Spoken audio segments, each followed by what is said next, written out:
After 3 days or 72 hours, the camera and the pod combined was down about 30%. The camera was at 94% and the pod was at 75%. So you can bank on losing around 10% of your battery in combination every 24 hours. That is at least the test that I ran, and I checked it every 12 hours. I'll run you through the whole breakdown now. But that's something that you should know if you're someone that travels, that if you've had the camera sitting in a backpack for a couple of hours, maybe 12 to 24 hours, or maybe even a couple of days, you might want to just go ahead and plug it in to juice it up really quick. The nice thing is it does charge really fast. So let's run you through those numbers. On day one, we started at 100% for both parts, the camera and the module. That's what we're going to call these from now on. The camera and the module. All right. After 12 hours, the camera was at 97% and the pod was at 99%. So we're basically down 4%. I would say almost 5% because that's kind of the way the numbers break down. And then after 24 hours, we were at 94 for the camera and 95 for the pod. So a little over 10%, but 10% for 24 hours is what I would go with.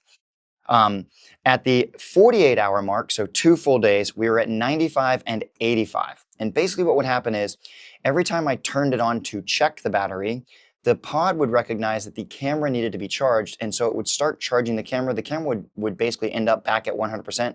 I didn't have it on to see that, but like you would see the light charging and then it would go off, which would let you know this was back charged. So it was draining this battery, which is fine. That's what you would expect. So 48 hours later, we were at 95 and 85. Basically 20% down. You get the idea. And then at 72 hours, once again, we were at 94 for the camera and 75 for the pod. So 30% down. And that is the final results of this whole breakdown. This was not that hard to test. Honestly, the hardest part about this dang test was choosing not to use the camera for 3 days. That was kind of tough. It wasn't like a huge deal because I was doing a bunch of tests on the DJI Nano and some of the mics and everything, so it was fine.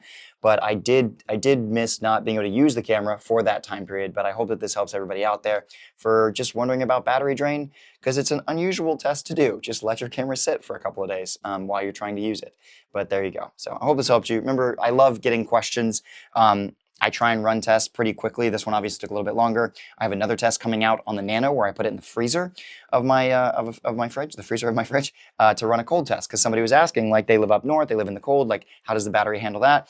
And I'll let that video tell its details. But this is kind of where we are right now. So I love doing these tests and it's fun for me. Please comment anything you'd like to see, questions you have, and I'll see if I can get to those as quickly as possible. Remember, we're either going to sink or swim. So let's rise with the tide, and I'll see you on the flip side.